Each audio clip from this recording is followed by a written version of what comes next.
Welcome to Numb Bills Fan Podcast, episode number 200. I'm your host, David Palermo, and sometimes after a Bills game, there is just not enough fucking weed on the planet to get over this one. And on the line, we have Mike Smith at Fantasy Smitty. If you want the worst fantasy picks ever, he's your guy. What's up, Mike? Yo, honestly, enough from you. Anyway, so episode 200, this is going to be a blast. The Bills just got shut out by the Packers, and last I checked, you got to score points to win championships. Subscribe on iTunes, Facebook, and Twitter, and go fuck yourself if you thought that was a good game. Hey, defense wins championships, okay? Mike, you're singing over the intro right now.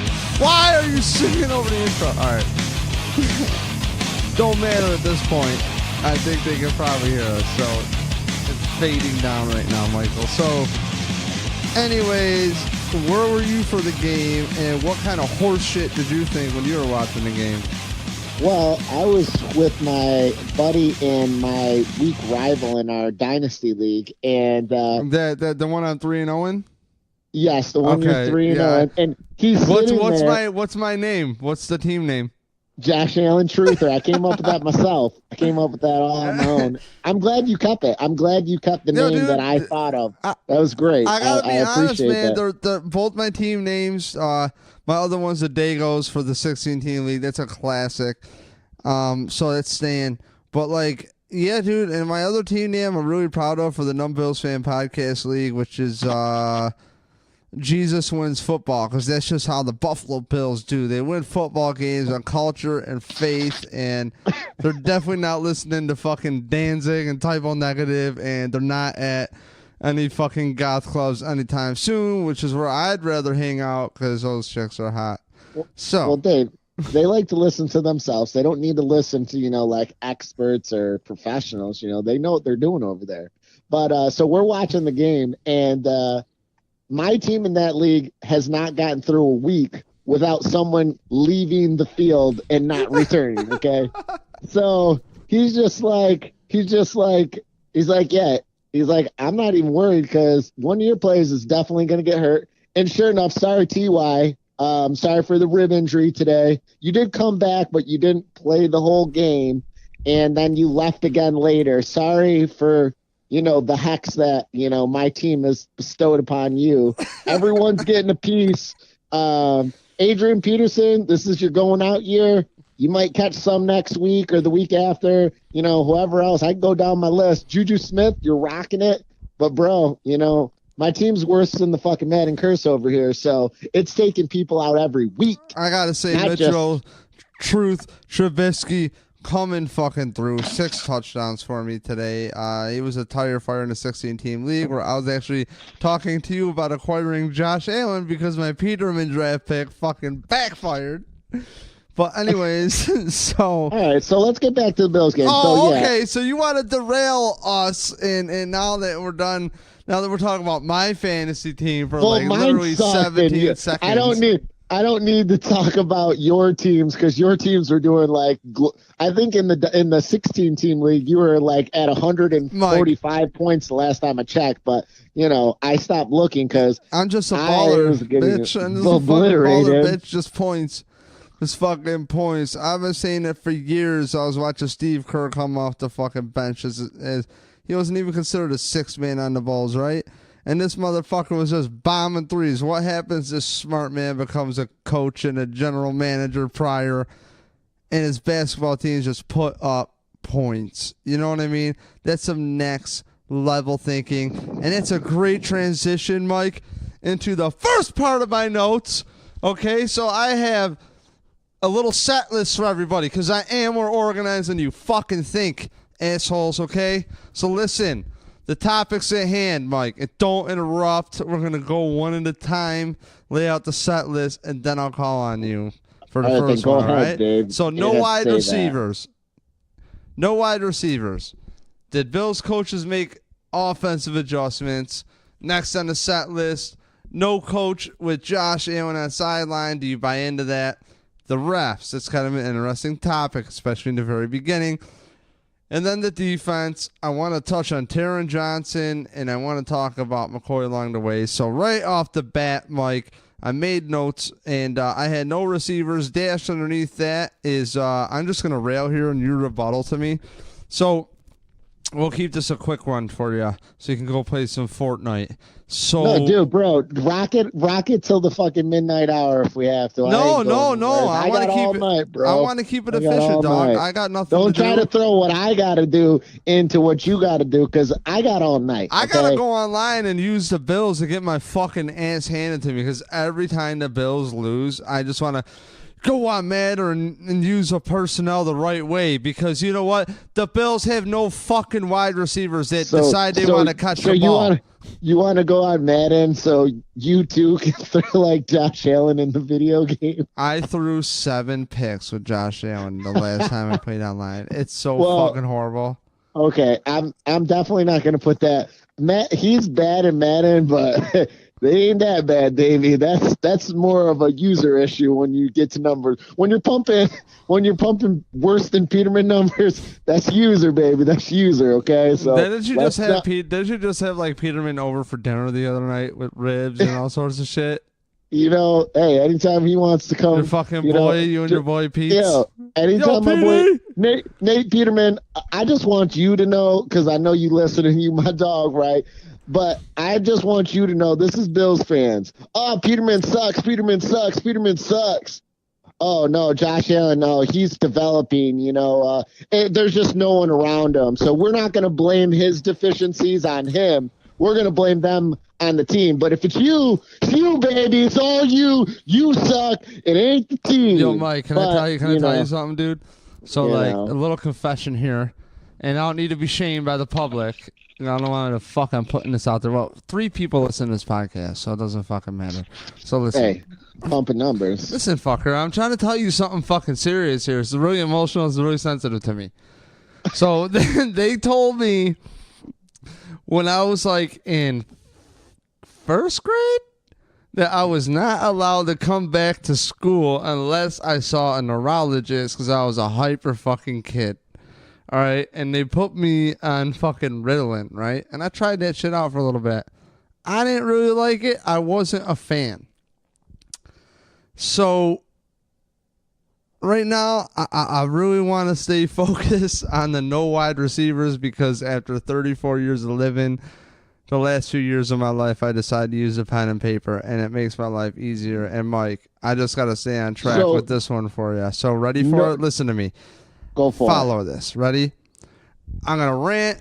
You fucking hit me back because you're going to fucking be longer than me, right? But I'm just telling you right now, the wide receivers, we talked about it all offseason, and there comes a point where coaches got to coach. These guys are getting no separation. Yeah, there's some bad balls from Allen. Yeah, sure, that's a whole nother topic. Mike's got a whole opinion on Allen, which we'll dive into. But Kelvin Benjamin, the notes I put, can't catch, slow, sloppy, and pokes dude's eyes, disrespectful, whatever. And let me tell you something right now. I am not like... I'm going to interject 1 second. I'm surprised that wasn't a flag, but go on. I got some heat for you, son. So here's my fucking beef, all right? I go on Twitter with the whole Cam Newton thing and back him up being like, I applaud Kelvin Benjamin not for fucking dealing with Cam Newton's bullshit. I put my neck out on the line. But then when I kind of add up Kelvin Benjamin and his reasons for being what teammates would say or people on other teams, organizations that like he got fat, that dings to laziness. And there's a lot of athletes who listen to this podcast, people who own boxing gyms and shit. You can't be fucking lazy. You know what I mean? And that shows up, dude. That's how you get injured. And this dude can't get any separation. Not that that's his game, but he has no fucking burst off the line, like whatsoever. And the dude can't catch. Like, what the fuck is the point of having a big wingspan if you ain't gonna use your fucking arms? He's almost like watching like one of those things that just like bobs around. Like, and he always has to like jump when the ball's caught going towards his fucking nutsack. He still jumps to catch it. And he's just sloppy, dude. And I don't understand, man. You have all the opportunity in the world. You have the wingspan, dude. I want the kid to ball out. I was stoked when the Bills got him. And not for nothing, dude. You want to talk about fucking culture? Sammy Watkins would never pull some stupid fucking shit like that about poking some eyes. You want to talk about culture? You bring in your motherfucking people from Carolina and you fucking bring that trash to fucking Buffalo? That's some fucking bullshit, dude. That is some fucking catty fucking bullshit, Mike. I thought that was the stupidest shit ever, and it's just ironic how the universe comes that he just gets fucking clocked by Clinton Dix, and it wasn't even like a cheap shot that it looked. You know what I mean? On a quick zoom-in replay. It was a good play. It is what it is. We watched it 3 times on replay. It wasn't a cheap shot. It was a ball that shouldn't have been thrown, and it was a bad placed ball. Like, that ball, like, you're not supposed to throw that ball in the NFL. Like, and here's a thing. If you throw too many of those balls, you're not going to have receivers doing shit for you because they're not going to risk their neck if you're putting their head on the line. And that's a fact.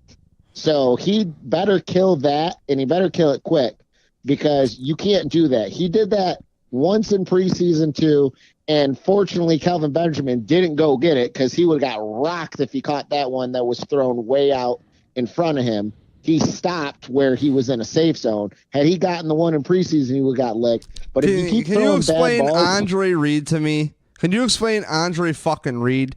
That dude would go over the middle. Didn't matter who was there. When you could literally just punch somebody in the throat back in the day and clothesline him across the fucking middle. And this dude is bigger than all the people on the fucking field, Mike. Sorry, that is fucking bullshit, dude. He's got to fucking be physical. That's a different era, bro. That is dude, he's got to be physical. And you got to understand, back in that era, people weren't fucking receiving for 12, 13, 14, 15, 1,600 yards. He ain't receiving for fucking 3 yards. He ain't receiving for fucking 3 yards. What I'm saying is, what was a great receiving season then is pedestrian now at times because the quarterbacks are so protected. Wide receivers are so protected. Like, you got to understand, before you used to be able to just lay them out. You can't do that stuff anymore. It sounds like it's an advantage for Kelvin Benjamin, Mike. Yeah, but that pass. No, it sounds like an advantage for the fucking guy who's 6'4". It should be an advantage, but I'm saying that pass should not have been thrown. Okay, he should not have thrown that pass. There was a man under and a man over, and he was either going to throw an interception under or exactly what happened. I bet you if he catches it, he don't get fucking hurt. I bet you if he catches it, he don't get fucking hurt, Mike. That's been shown so many times where guys catch a ball and they fucking duck down. I'm thinking Stevie Johnson, thinking a lot of things. You know what I mean? And plus what? That dude jumps for every fucking ball. The one ball he decides not to jump for. Like, I'm just saying, Mike. It was a time thing. He was looking back at the ball. He didn't see the defender at all. And because his awareness level's a fucking 30 out of 99, and 30 is probably like the lowest score they can give him in Madden. All I'm telling you is that's not a good pass for any goddamn wide receiver, and that would have happened with a whole lot of wide receivers in the NFL. You can make a couple exceptions, but the vast majority of receivers are not going to see that defensive back coming. They're going to think they're running to a ball, and they're thinking that they're going to be able to catch it and get down. And he would not have been able to catch it and get down. He was able to get licked as he was trying to catch the ball. So I'm just saying that's a bad pass, but he still was one of his 6 targets, and some of that was definitely on him for sure. Some of that was on Allen, but 1 of 6. Like I said, first series, Mike. He gets targeted, drops the ball. Second play, there's some kind of miscommunication. I'm gonna go with Josh Allen's right over Kelvin Benjamin because I'm gonna go back to he's already proven to be fucking lazy point and not mature. As far as I'm concerned, work ethic, and it doesn't always click for people, man. It doesn't always click till maybe they're 30, you know. And it's so easy to judge these kids at like 26. Like, I'm not some fucking retard. Not saying that word anymore. Not some numbskull at 34. So it's like, dude, he's just got to do his homework and be in the right spot. And there was a miscommunication, ball still in a different spot, and they're kind of like looking at each other like, oh. And then the next place, you get the fucking finger poke shit. And it's like... That's what I'm saying. You got to pump Jones. This is what I was saying. Yo, can we talk about my Aaron Jones fantasy pick? On a side note, you got to say, man, my foresight homie was pretty good on that pick. I mentioned that he could be pretty good coming back. The only thing... Are you trying to take credit for me now? No. The only reason why I wouldn't have drafted him, because his potential lied in you had to get through 2 games without the others stepping forward, because they showed last year they were going to just run with whoever's doing well. And as soon as Montgomery got hurt, because he had a great start last year, they're like, all right, we'll go on to the next. Then he got hurt, and then they went on to the next. So if Williams had balled out those first 2 games, he wouldn't even have had the opportunity. But it was a good pick for sure. I was offered a bullshit trade by, I think, Kevin Lepp. Which one was it? The big league for Jones, and it's like, and he offered me like Ty Montgomery and somebody else. Like, get out of here! I did my homework. Stop, man. It's like the only pick I go, psh, get out of here. I know my shit, bro. Anyways, next on the list, great fucking segue to the fantasy commercial. So, did the Bills coaches make offensive adjustments? I'll tell you right off the bat. The Green Bay defense, we talked about it. It was not a great defense. Mo Wilkerson is out. McCoy only 8 touches, 5 running. Wilkerson out. You couldn't tell the difference. And McCoy touched the ball, running the ball 5 times, and actually did some damage. The dude, you got to get the dude in a groove. And I would rather you hammer the ball to him if you can, but they can't even run block to save their life. Like, the offensive line was atrocious. So, did the coaches make any adjustments, Mike? Like, what did you think offensively coming out in the second half? I thought it was pretty much similar. The game plan was shit from start to finish. What do you think the game plan was? Dave, you can't... if you watch the game, do you think their game plan was we're going to put up these things called points? And I don't think their game plan... I don't know what their game plan was, because nothing... Because if you have a plan... Like, I don't see how, if you had a plan, I can't fathom they'd say, all right, today we're going to allow Chris Ivory to rush the ball more than LeSean McCoy, even though LeSean McCoy is healthy. And then we're only going to target, Kelvin Benjamin repeatedly, even though the connection is just not there. Because you got to understand, there's a lot of, right now, Josh Allen is not polished, so they're trying to do quick, first read throws, you know what I mean? And that's where Kelvin Benjamin's getting the vast amount of his targets. He's the first read. Now, that said, the one pass Kelvin Benjamin did catch, that 34-yarder downfield, I don't know if you noticed, but that he was wide open. Like that was a play where I'm like, Josh Allen, like, bro, come on, use some of your arm. I know you rifled it downfield, and that was fantastic, and you got it to the man, great. But, like, yo, at this point, you got to, like, you can lead him to nothing because there was nothing behind him. I mean, even Kelvin Benjamin had to stop and wait for that thing to come. Like, that's how, not, where the ball should have been. Like, that literally, I don't want to say a touchdown. I even watched the replay, and I don't think it could have been a touchdown, but there could have been a lot more yards on that play if it was the correct throw downfield. But he caught it. Bro, let me be honest. Let me be real with you, okay? Be real. We talked on the phone earlier, and I talked to you, and then I started listening to Nate Geary at WGR's Real Deal Overtime show. And if anybody doesn't have it, go on WGR, get their RSS feed. It's Bills football, something like that. Go on WGR.com, on-demand audio. You got to listen to his show. It's 2 hours of a show, but it's condensed down to 40 minutes because they take out the commercials. So it's really efficient to listen to the radio that way. That's how I do it. through like my podcast app. So, long story short, Mike, you and I kind of had a disagreement, but not really a disagreement. More like we're just talking it out. Like, all right, is it on Josh Allen? Is it on the offensive line? You know, it's a little bit of everything.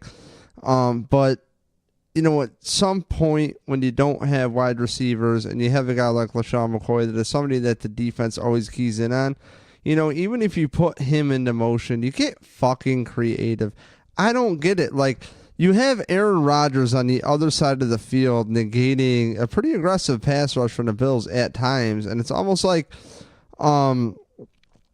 you know, how do you not like see what's going on there and just, you know, how do you not sit with the kid? I guess I'll roll my later point, which is like the whole Josh Allen and a coach sitting there. It's like, you know, you got to be there for mental support, man. And the kid got on 29 dropbacks, knocked down or sacked 26 times, Mike. 26, whether even 7 of them are all his fault or not, dude, that's still too many, man. And like, I understand we're gonna give him it's his fault, but like, dude, that is not the way you want to bring a franchise quarterback in. And again, here we are, another week. You and I are talking. We had the 6 picks thing. Quarterbacks in the offseason. You were the one who broke it down to me. You did all the research. I didn't know fucking anything. And he said Josh Allen is going to need to have a good supporting cast. And here comes McDermott, apparently the best fucking snake oil salesman on the planet, who comes in and blows away billionaires and goes, I'm smart as fuck. Fuck Anthony Lynn. And I'm going to bring in my guys. And you hear rumblings that Wavey's going to get fired. And he wants to bring in Carolina guys. Well, that happened. And now the team is depleted of talent. And you don't even have support around your quarterback. That's ridiculous. And Nick Erie brought up the point that, like, Tremaine Evans is a nice pick. It's nice to have a nice middle linebacker. It really is, dude. It is.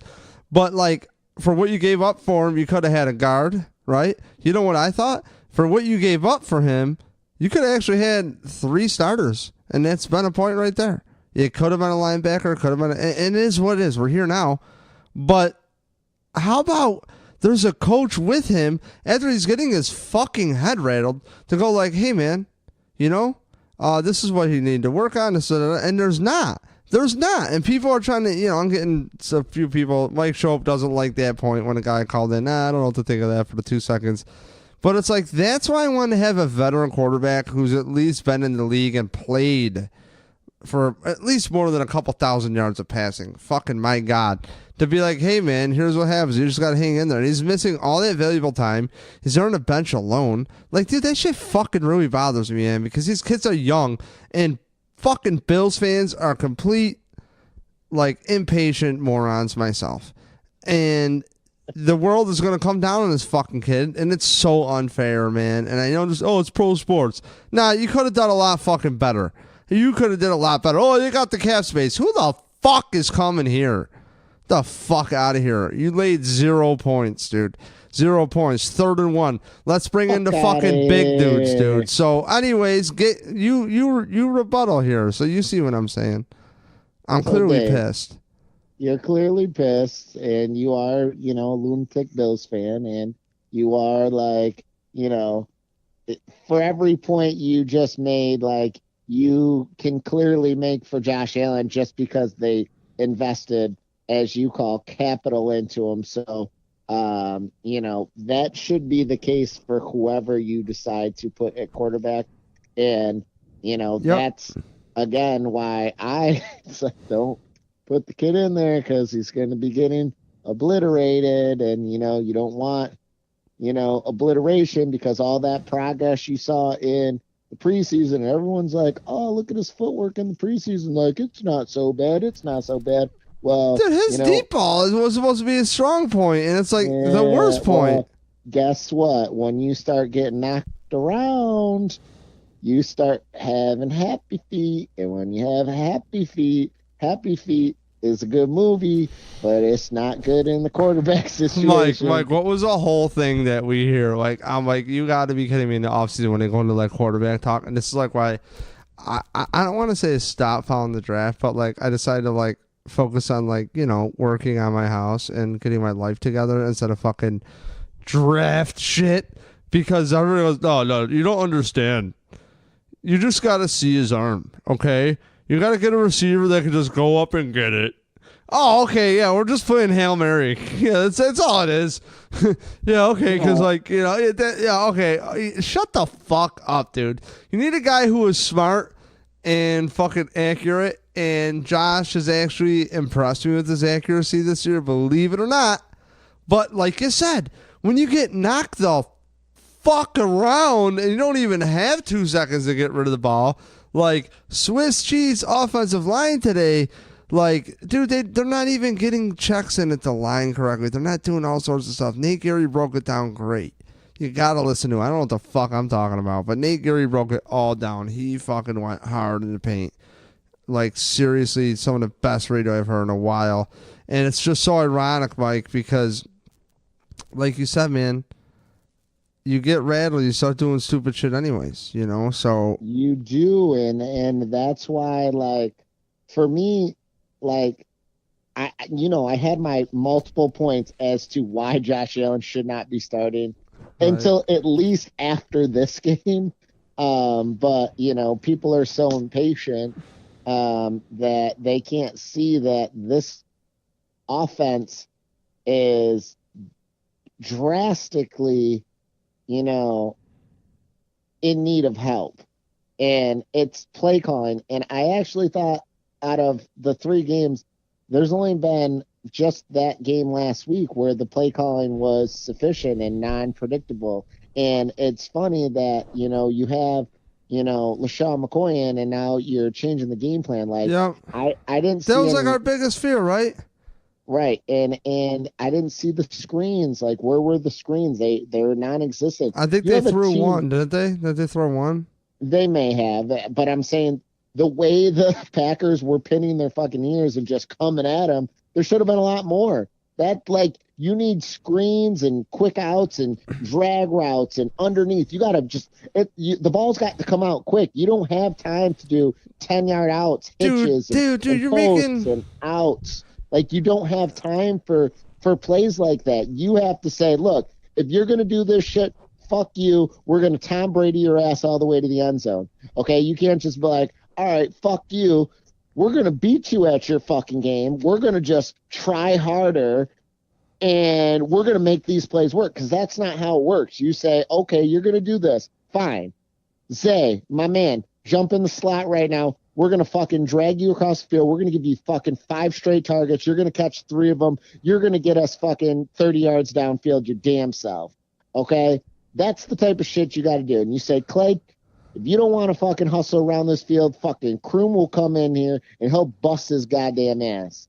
Okay? Those are the decisions you got to start making. Okay?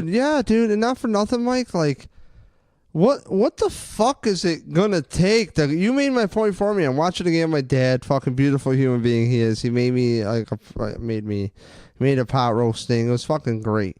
You know, and we're watching shit, and I'm just like, Dad, they're not even schematically adjusting to what's going on. This is fucking dumb. This is so fucking dumb. Like, I am sold fucking snake oil on this shit, dude. Snake oil. And you know, Nate Geary brought up the point, Mike, the same point we've been bringing up, which is it comes down to communication, especially on the offensive line. And he dropped the name Juan Castillo, and it's a name I'm hammering, and I'm wondering, this dude is such a great offensive line coach, and what are you guys doing? They don't even know what the fuck they're doing. Like, literally the worst offensive line we've seen in football. You can't, I mean, look.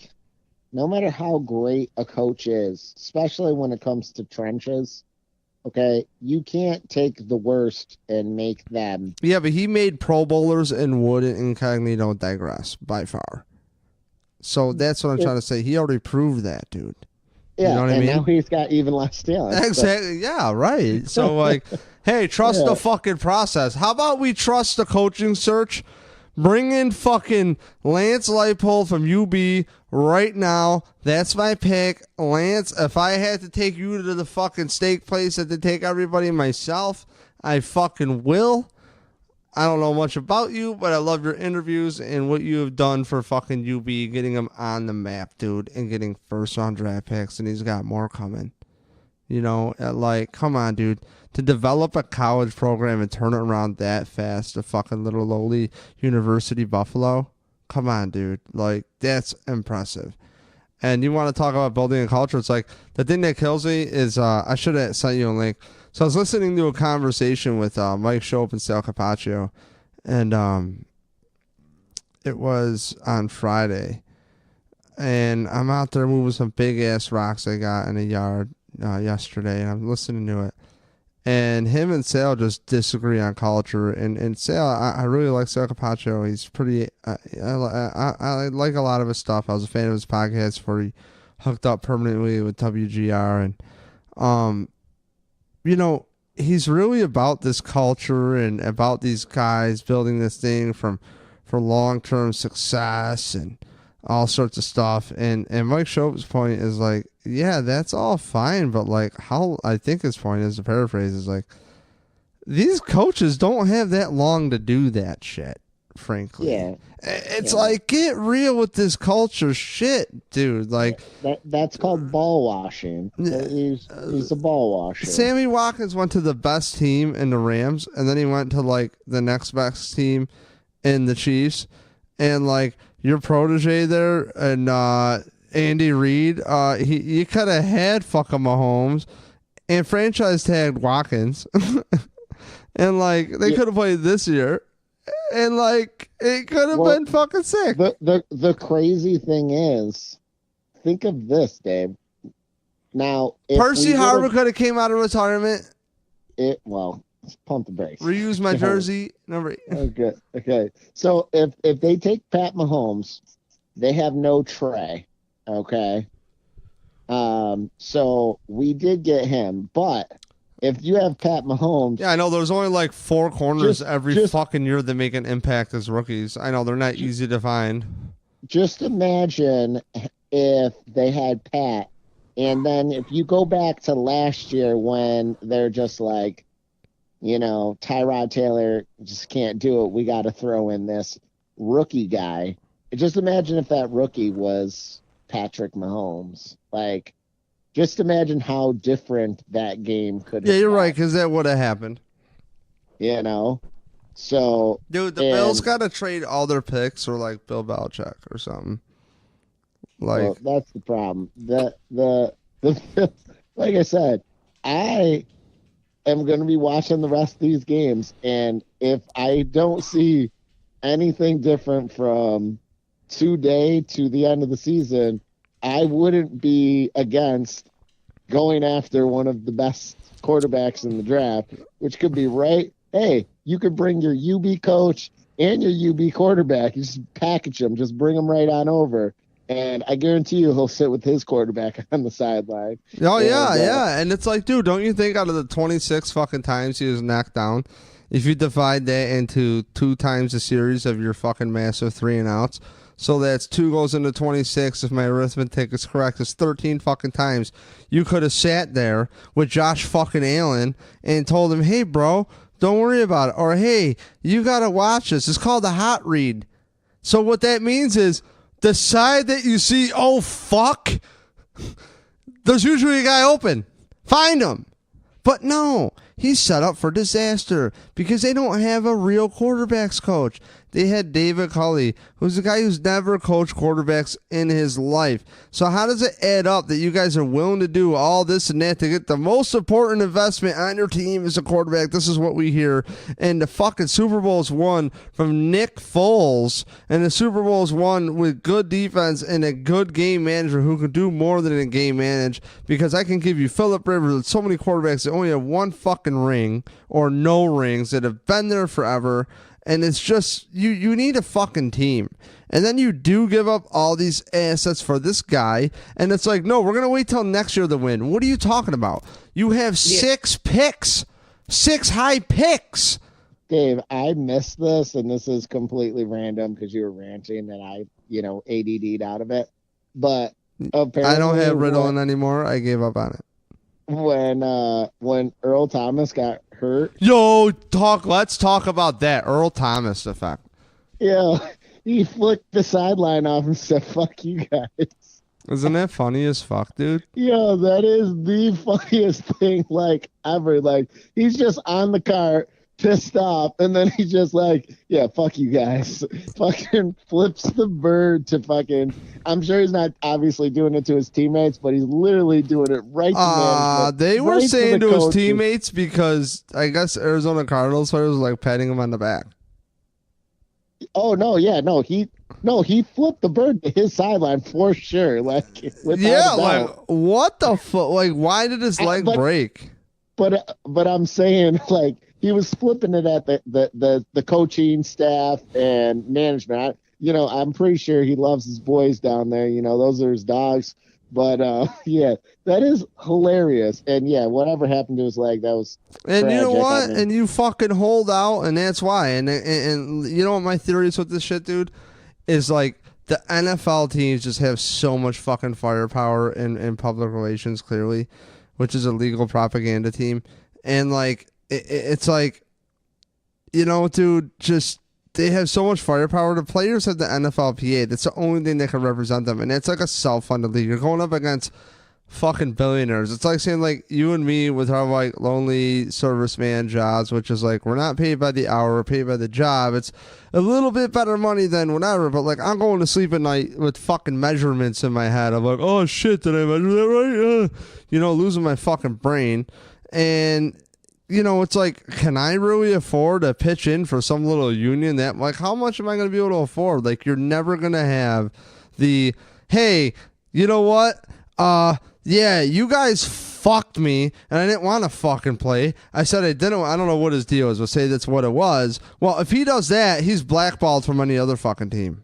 Do you know what I mean? So it's just kind of like you can't be honest. You got to keep your mouth shut and follow the fucking line. So I fucking love that he flicked off the team. Fuck them if that's his feeling. Fuck him.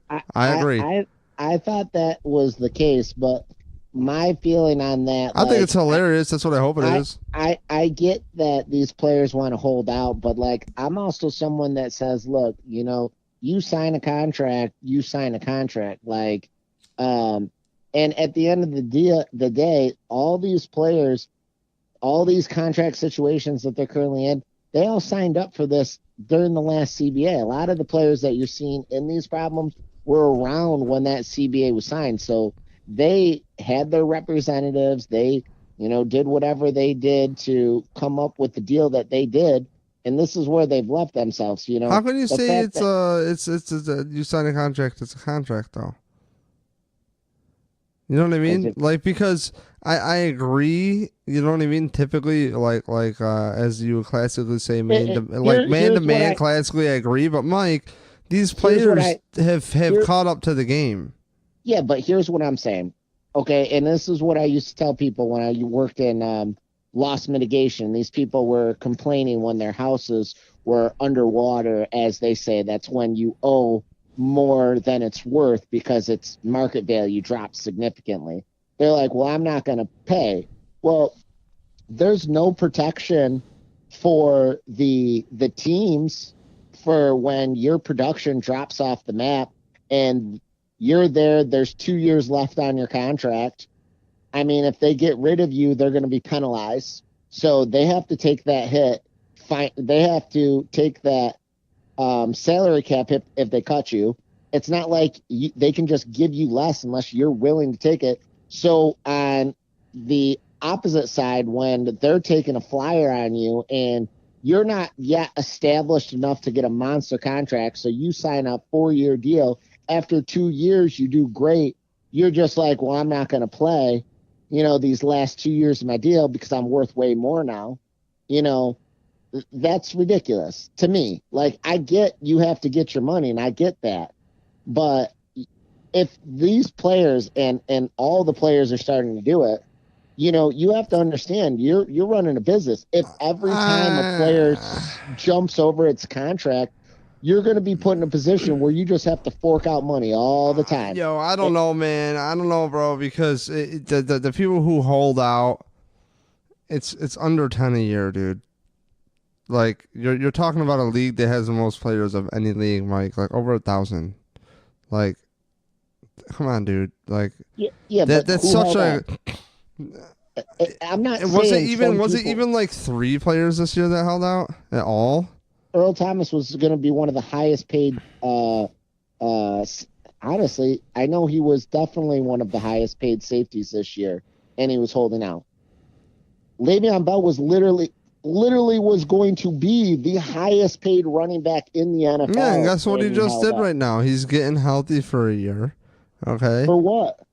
You know what's going to happen? He might. You know what's going to happen? He's not going to get his year accrued, right? No, I think he will. You only have to play 6 games. What if he doesn't come at all? Then he's not going to get paid, and it's the dumbest decision of his life. I think they trade him for like a fucking 5th round pick for the last 7 games. No, they're asking for two second rounders. And the thing is, like, I don't even know how that deal is going to go down because he can't make any more money than what he signed, and he's already given up several million.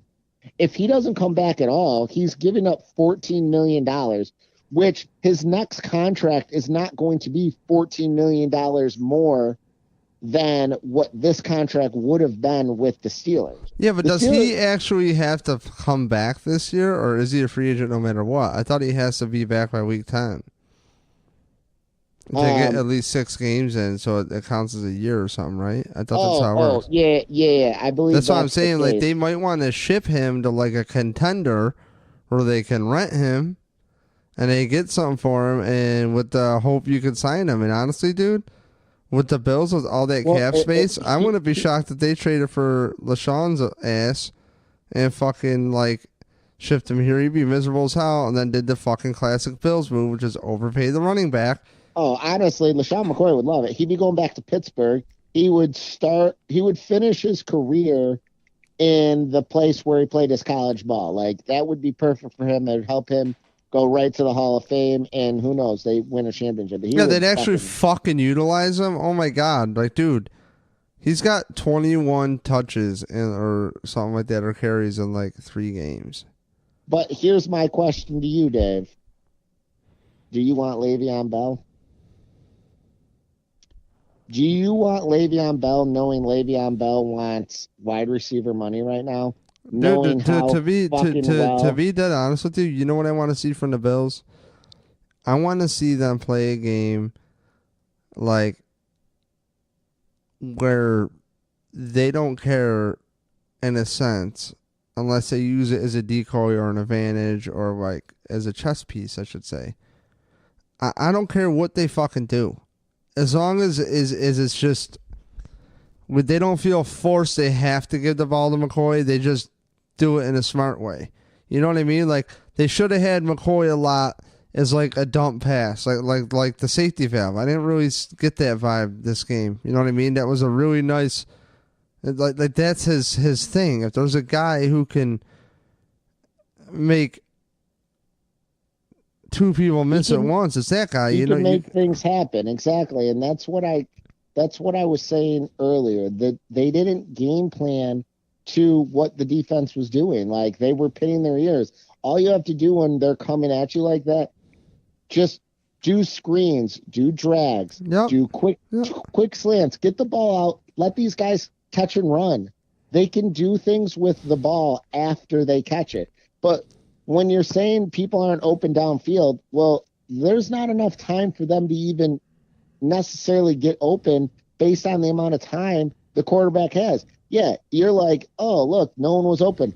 Well, they only had 2.5 seconds to get open, and their route is not a 2.5 second route. Yep, and that's like, how do you not, dude? That's seriously, like, it's not like you could do, slants, bubble screens. There's so many plays you can do that would slow down the rush, where they're going to be like, we can't keep doing this because we're getting burnt. How are you on this team and all in unison just keeping your mouth shut? You know what I mean? Like, how are you on this team and you go in the locker room and you're just like, process. No fucking way. I'm like, my mind would be blown that these guys all watch tape. And all their family members grew up around football. All their family members, bro, They got their family over. They got their jerseys on. And they're all fucking psyched to see their fucking sperm cells play football. And they're all like, what the fuck are you doing? You know, like, what the fuck are you fucking doing? I just, like I said, they don't make a flip a table emoji. Because that would be the fucking one. Like, I have a table here. It's just heavy. And I like the shit on top of it. So I don't want to flip it. But, like, I don't fucking get it, dude. So next on my list, Mike. Next on the list. We went over the whole Josh Allen sideline thing, McCoy. The refs. Here's my rant. So Jerry Hughes literally, bro. Vegas was really fucking mad at the Bills. And let me tell you something. Aaron Rodgers is hurt. It's game, 4 of the season. No big deal. And you know what time it is right now? It's time to just keep it going. This is Aaron Rodgers. We got to keep him healthy. You know what they did? They threw like no flags for holding unless you flat out fucking pancake a dude, sign the tight end. You know what I mean? Of the Bills. So like they call no holding calls. And I can't tell you, I caught the tail end of a replay of Jerry Hughes literally running in like Aaron Rodgers' first or second series, literally running away from a defender, and he's grabbing onto his shoulder pad as his back is turned to the defender, and he's chasing him, and his arms are up in the air towards the ref. You know what I mean? And it's like, I don't understand, dude. Like, they call like no holds. Jerry Hughes held literally every play, dude. It was extremely stupid. Like, they didn't seem to call anything, and I'm not one to really bitch for that. Like, they didn't call it either way. And my only speculation to the refs and your particular issue is that it's possible that this referee crew that was out there just statistically throws less holding flags than other, crews, because every crew statistically has their own numbers, whether it's more interference, whether it's more roughing the passer, whether it's more holding, whatever. There's statistical breakdowns on all crews, and you would know what each crew does, what their tendencies, what they're more likely to call before going into a game. Like, I don't, but the Bills should have known. That's something that I would only assume that they would go over. And if this is a crew that tends to throw less, they should have been telling their guys, especially their linemen, that they can play a little more physical and don't worry about, trying to be by the book so much, because you have a little more leniency. Be as aggressive on that offensive side, especially the offensive line. They could have been more aggressive for the Bills if the flags aren't coming. You know what I mean? You got to push the envelope, baby. You know what, Mike? I think that when you're talking to me, it kind of actually, I think the refs are actually more of like a throwback game in hindsight. We're just not used to seeing that. It's just with the yellow gloves, I'm seeing Trey White getting underhooked right off the bat in the first drive from the Packers. Like, Aaron Rodgers, this is not a good game for him. The Bills DBs dropped like 3 to 5 fucking balls, like right to him today. And Aaron Rodgers was not that sharp. Like, the game was there for him. For Aaron Rodgers to only put up 22 points, and the Bills had probably more 3-and-outs than ever in the history of football. Like, you got to figure that. No, I would say that the defense did fine today. Yeah, the defense Mike, think about this. If the Bills could have sustained a drive, that just takes time out the clock, and it might be 17 points. That might be 19 points, Exactly. Well, and just imagine, like, if they actually could have had a pick six, like, they could have had an interception. Mm-hmm. And the Bills actually did put the defense put them in line to score points. They just didn't. And Josh Allen on that third down has to know, you're in field goal range, you're down, you're not out of the game at this point. You have to get points on the board. Like, you can't run out of the pocket, throw across your body, this fucking lame duck down the center of the field. Dude, the whole purpose of Josh Allen was so that you don't get that throw. You get a fucking laser on the other side, on the left hash, fucking 50 yards away at an angle, which is now like a 75-yard throw, right? I thought that's what we're getting, running out of bounds. That's what we're... Oh, you got to see his arm. No, dude, we're seeing a worse wounded duck than I've ever seen thrown in my life. He didn't plant his foot. And yeah, but remember, Josh Allen, he's so good, dude. You just... a lot of his throws, he's just so good, dude. He just don't need to set his feet. Oh, okay. Well, you're fucking... Oh, you read the analytics sites? You read the analytics sites? Yeah, I fucking do. And that's the thing, is like you've been telling me, yeah, well, when the live ball's flying, let's see. And it's like, these are the growing pains we're going to get. But you want to know what's funny, Mike? Josh Allen isn't even like the fucking biggest problem. Like at all. It's really the front office and not having talent. And that's what's amazing. So lastly, I guess that's really it. We talked about the defense.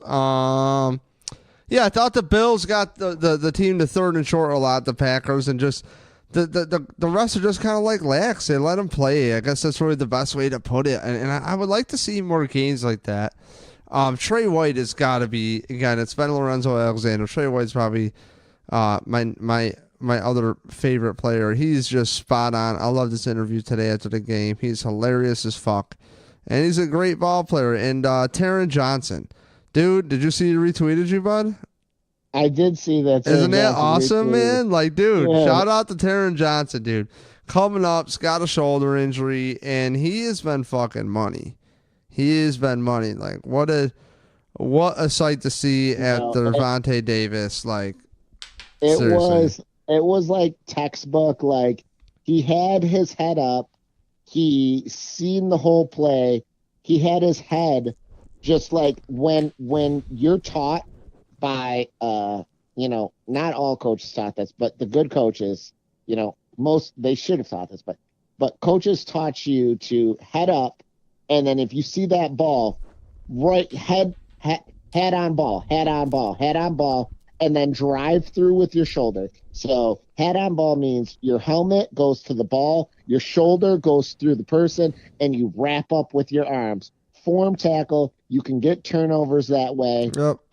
And it was just textbook. It was a great play. He did retweet me, which is pretty cool, because I saw that, because I tried to find especially because he got like 18 followers, Yeah, he wanted to, let everybody know that's the truth.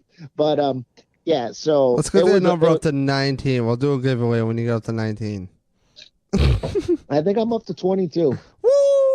So I guess we're doing a giveaway today, baby. As you can tell, my retweets don't do shit. Nobody gives a fuck. Like, I don't know. I like just making this audio and just putting it in the universe, and like there's so many people that just like don't interact, and I kind of like it that way.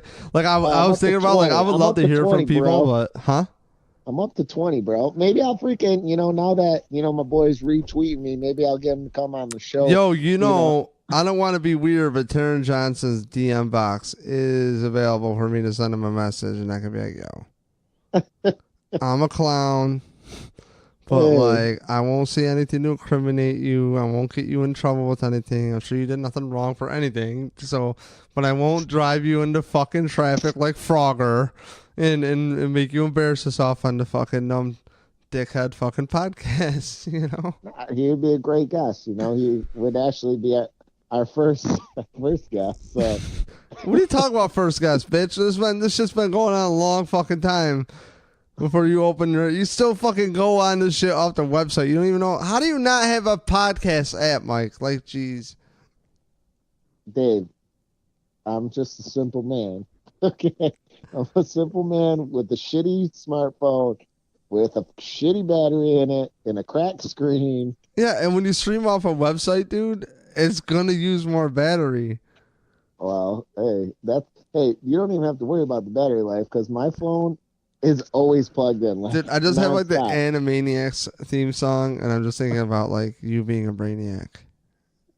I would be brainy, yeah, for sure. Yeah, dude, like you're so smart. Like if it was Pinky and the Brain, I would be the brain for sure. Oh, dude, for sure. Like For sure. I mean, what are we trying to figure out? Splitting atoms? Yup, check. Fuck, you do that in your fucking sleep. What else do you want to do? You want to fucking woodwork? Check. Mike's got you. Look, I'm rubbing off on my son, too. The other day, side story, he's playing online. How old is your kid? Can you set the fucking scene? You act like so my like I even remember. My son is 7 years old, and he's playing Fortnite, and he's got a YouTube channel. And he's talking to some random person online. And then fucking seeking clams out already at 7 on fucking YouTube. He goes, oh, you probably know me from my YouTube channel. Oh, God.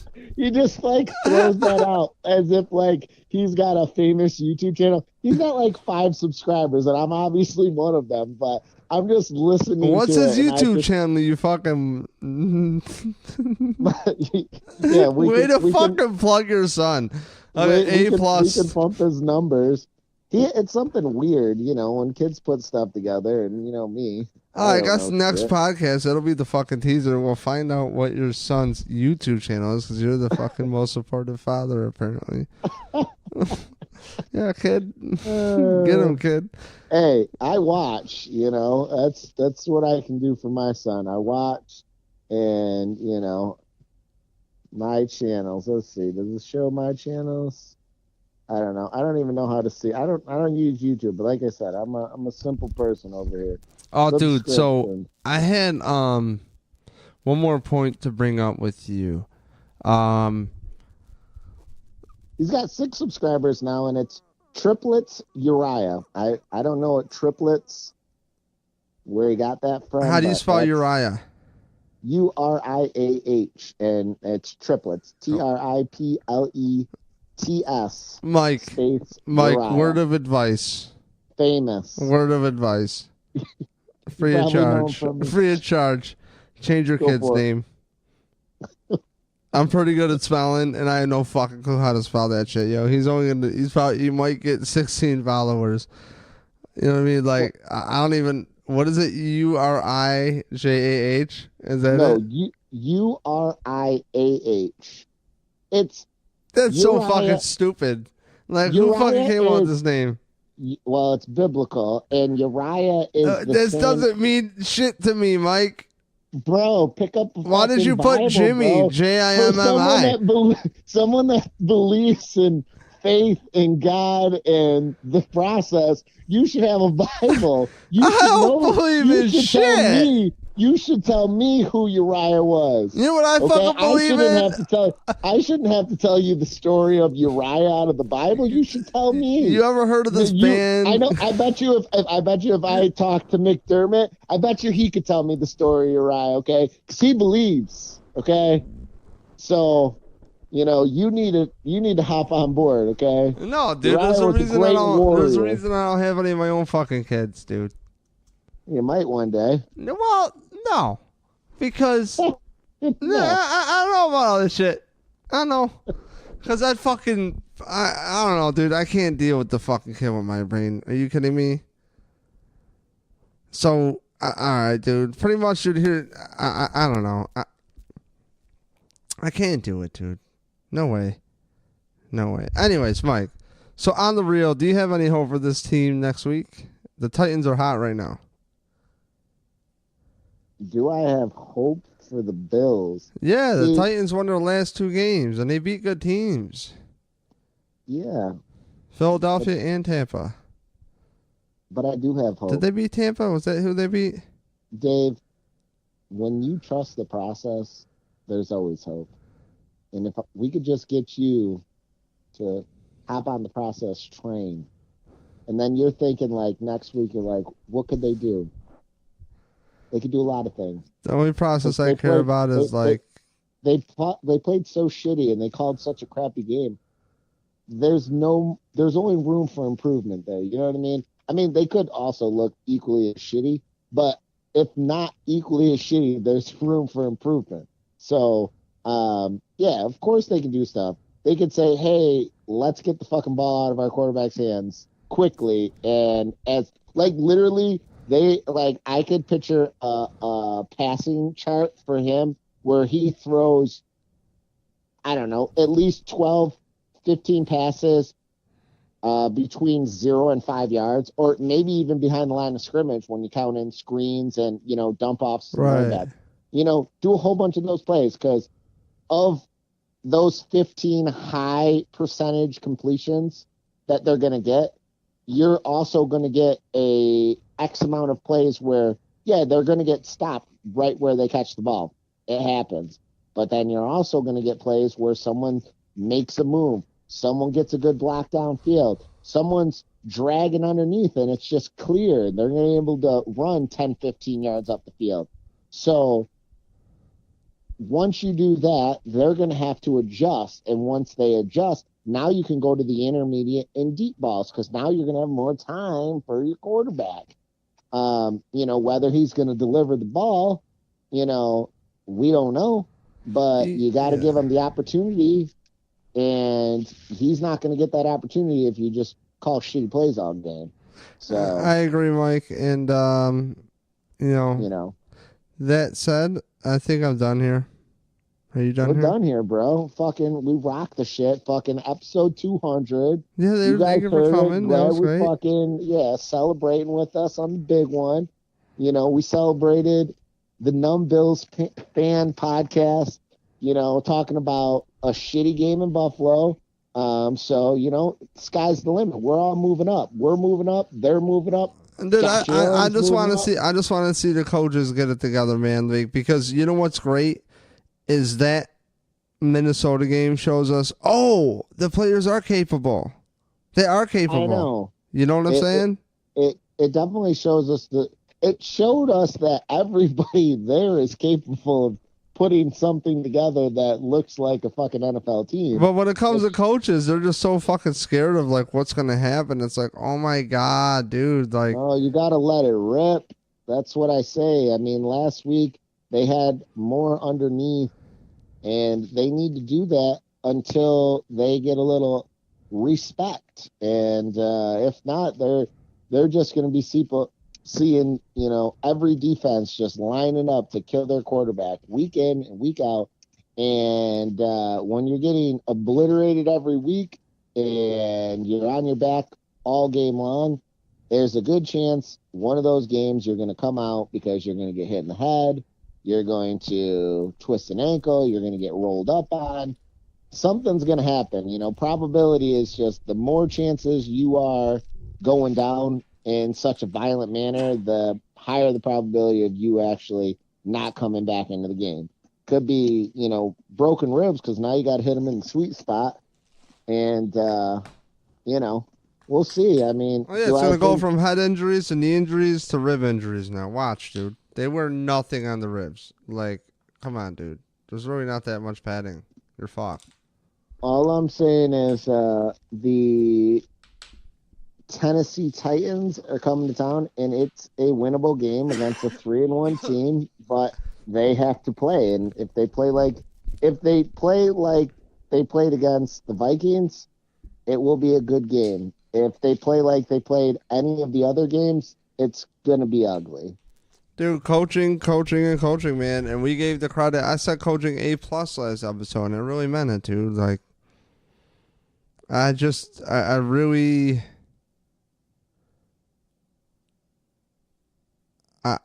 I don't know, man. I think they made a bigger mess than they needed to with this whole we got to redo the culture thing, because it didn't need to be this bad. And it's just Mike, my last note to you, dude, is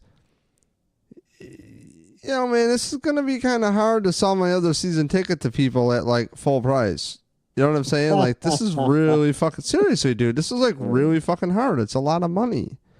Do you know what I mean? And my friend had to bail, it seems like, because he had a kid. But I love him to death, but I'm kind of fucked a little bit here. So it's well, great. So it's just dude, it's just not, it's just not really that fun when it also financially fucking hits you. You take a day out to go with your boys, and it's really about hanging out with my friends and shit. But it doesn't need to cost me $150 fucking a game if I got to eat 2 tickets. $75 a game is enough. My only advice to you for next season when you go buy your tickets is not No. Don't buy the fucking tickets, though? Sell 4 tickets, 4 game tickets, like before the season even starts. Pick what games you want to go to. Sell the other 4. I want to go to all of them because I'm a fucking diehard season fucking ticket holder, Michael. If you're worried about the financial struggles of it, trust me, sell 4 of them right off the bat, okay? But, yeah, no. The Bills, will be looking for a new quarterback, new coach, because when a new coach comes in, new coach wants a new quarterback, and new GM wants a new coach. I just think it's just so funny that everybody that they bring in, their guys, are, like, so underwhelming.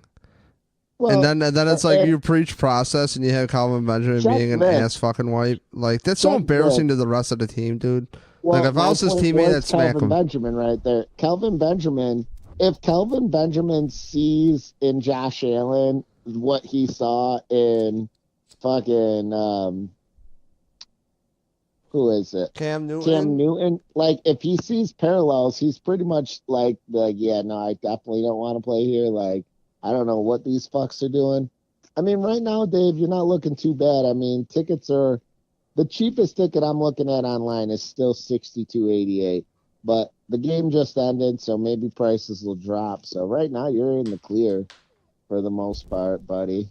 Well, Mike, where can we find you on Twitter? At Fantasy Smitty. Direct your questions, and if you know anything, just wish luck for my players because they've been getting hurt a lot. So if they're your players, you might just want to trade them. So, but good luck to all your fantasy leagues. I am about to be 4-0 in one of my leagues, though. And I'm winning 2 or 3 best ball leagues. So things ain't all that bad over here, my thirsty little friend. Yo, on the real, though, if people want to get a hold of me, they can hit me up on Twitter. I respond to Numb Bills fan shit. So Instagram, Facebook, I'm a little slow with. I'll be honest. It's like so hard. You know how many different DM boxes there are? It's fucking stupid. And honestly, if you really want to hear from me that bad, you have a rebuttal. Make me a piece of content and fucking send it to me somehow. Send me a DM. I'll try to save that shit. And if not, maybe I really don't care to talk to you anyways. And I'm just talking to the universe in my little weirdo bubble here. And you guys can go do your fucking thing. And I don't have to pretend you exist. And you can scream at your headphones, oh, you're full of shit. Mike and I have been telling y'all this whole off season, this is a fucking tire fire. And like you said, the Minnesota win, we were really hoping it was more than it's any given Sunday, and that's what you hit on the head today, Mike. Really, Any given Sunday. As always, this podcast is brought to you by PuntDrunkSports.com, and follow them on Twitter at PuntDrunk. And they just got picked up by All Things Comedy. Their network got picked up by Comedy Central, so that's pretty dope. So if you want, check them out. So I'm your host, David Palermo, and that's it. And welcome back, NumbBillsFan.com, episode 200. So keep it real and tell all your friends and family. Maybe not your family. Goodbye.